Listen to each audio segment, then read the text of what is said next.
ഈ വിന്ററുള്ള രാജ്യങ്ങളിൽ എങ്ങനെ സംരക്ഷിക്കും എന്നുള്ളതാണ് ഇന്നത്തെ വീഡിയോ. അത് സാമാന്യം ഒരു മീഡിയം വലിപ്പമുള്ളൊരു പോട്ട് എടുക്കുക. അതിനകത്തോട്ട് പോട്ടിംഗ് മിക്സർ ആഡ് ചെയ്യുക. അതിനുശേഷം ഈ ബോൺ മീൽ ഒരു 100 ഗ്രാം ഇടുക. ബോൺ മീലാണല്ലോ ഇത് റൂട്ട് ഡെവലപ്മെന്റിനും ഇനിഷ്യലായിട്ടുള്ള ഗ്രോത്തിനും ഏറ്റവും നല്ല വളമാണ്. അതിനായിട്ട് കുറച്ച് പോട്ടിംഗ് മിക്സറാണ് ഇവിടെ റെഡിമെയ്ഡ് ഗാർഡൻ സെൻറ്റർ കിട്ടുന്നതാണ്. പോട്ടിംഗ് മിക്സർ ആഡ് ചെയ്യുക. ഇത് നിറക്കി ഗ്രോ എന്ന് പറഞ്ഞൊരു കമ്പനിയാണ്. അതിനുശേഷം നമ്മൾ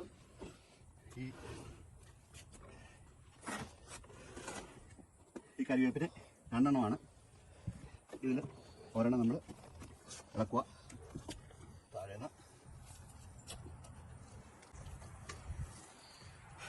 അതിൻ്റെ വേര് പൊട്ടാതെ ഇളക്കിയെടുത്തിട്ട് അങ്ങോട്ട് പ്ലാന്റ് ചെയ്യുക.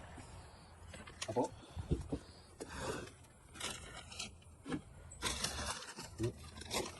സൈഡിലൂടെ ഇട്ട്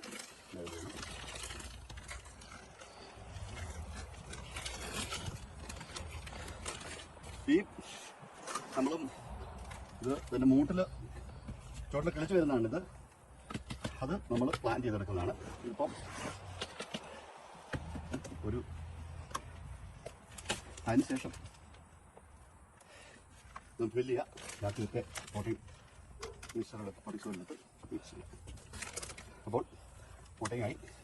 ഇത് ഈ സീസണ് കഴിയുമ്പോൾ അല്ല എൻഡ് ഓഫ് ദ സീസണാണ് സ്പ്രിങ്ങിൻ്റെ. ഇതെടുത്ത് നമ്മൾ അകത്ത് വെക്കണം. അതുപോലെ തന്നെ ഞങ്ങൾ 2 വർഷം പിന്നെ ആയാണ് ഈ കരിവേപ്പ് കാണുന്നത്. അതൊരു 3 വർഷമായി കാണും. അത് 3 വർഷമായിട്ടുള്ള കരിവേപ്പാണ്. ഇത് ഈ സീസണിൽ പ്ലാന്റ് ചെയ്താണ്. ഇത് 2 എണ്ണം കണ്ടല്ലോ. ഇത് പിന്നെ ഇത് ഞാൻ കാണിക്കുന്നതുകൊണ്ട് ഞങ്ങൾ കരിവേപ്പിനെ കാണുന്ന നമുക്ക് തരും. ഇത് ഞങ്ങൾ 6 വർഷമായ കരിവേപ്പാണ്. അപ്പം ഈ പ്ലാന്റിങ് കഴിഞ്ഞ് നമ്മൾ തീർച്ചയായിട്ടും ഇതിന് ഒരു ഈ പോട്ട് ചെയ്ത പ്ലാന്റിന് ഒരു 2 ആഴ്ച കഴിയുമ്പം ഈ സോല്യൂബിളായിട്ടുള്ള ഫെർട്ടിലൈസർ എല്ലാ ന്യൂട്രിയൻസും അടങ്ങിയതാണ്. ഇത് ഇവിടെ ഗാർഡൻ സെൻറ്ററിൽ കിട്ടും. ഇതിലൊരു സ്പൂണ് 1 ലിറ്റർ വെള്ളത്തിൽ കലക്കിയിട്ട് മുട്ടിൽ ഒഴിച്ചു കൊടുക്കുക. ആഴ്ചയിൽ 1 പ്രാവശ്യം മാത്രം ഒഴിച്ചു കൊടുക്കുക. അങ്ങനെയാണെങ്കിൽ ഇതുപോലെ ഗ്രോത്ത് ഉണ്ടാകും.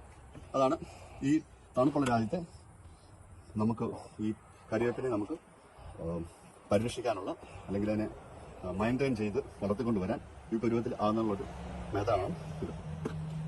ഇതാണ് കരിവേപ്പ് ഞങ്ങളുടെ. ഇനിയും ഈ സീസണ് കഴിയാണ്. അതായത് ഇവിടെ വിന്റർ തുടങ്ങാൻ പോവാണ്. അപ്പോഴത്തേക്ക് ഈ എല്ലാം കൂടെ ഷെൽട്ടറിനകത്താക്കണം. ഇത് ഷെൽട്ടറിനകത്താക്കിയിട്ട് ഷെൽട്ടർ മീൻസ് പുറത്ത് ഇരുന്ന് കഴിഞ്ഞാൽ ഇത് സ്നോ വന്നു കഴിഞ്ഞാൽ എല്ലാം പോകും. അപ്പോൾ നമ്മൾ ഷെൽട്ടറിനകത്താക്കുകയും ചെയ്യും. അതിനുശേഷം നമ്മൾ വിന്റർ കഴിയുന്ന സമയത്ത് ഇവനെ പ്രൂൺ ചെയ്യും. പ്രൂൺ ചെയ്യുന്നതല്ല, ഹെവിലി പ്രൂൺ ചെയ്യും. അപ്പോഴാണ് നമുക്ക് ഈ ബ്രാഞ്ചസ് ഒക്കെ കിട്ടി വരുന്നതും കൊടുക്കുന്നത്. അപ്പോൾ പ്രൂൺ ചെയ്യാൻ പറ്റുള്ളൂ. ഇപ്പം ഇത് എൻഡ് ഓഫ് ദ സ്പ്രിംഗ് ആണ്. അതുകൊണ്ട് ഇത് ഇവിടെ ഒരാഴ്ചക്കകത്ത് നമ്മൾ ഷെൽട്ടറിനകത്താക്കണം. ഇതാണ് നമ്മുടെ കരിവേപ്പിനെ കുറിച്ചുള്ള നമ്മുടെ കൃഷി രീതി. Okay, by.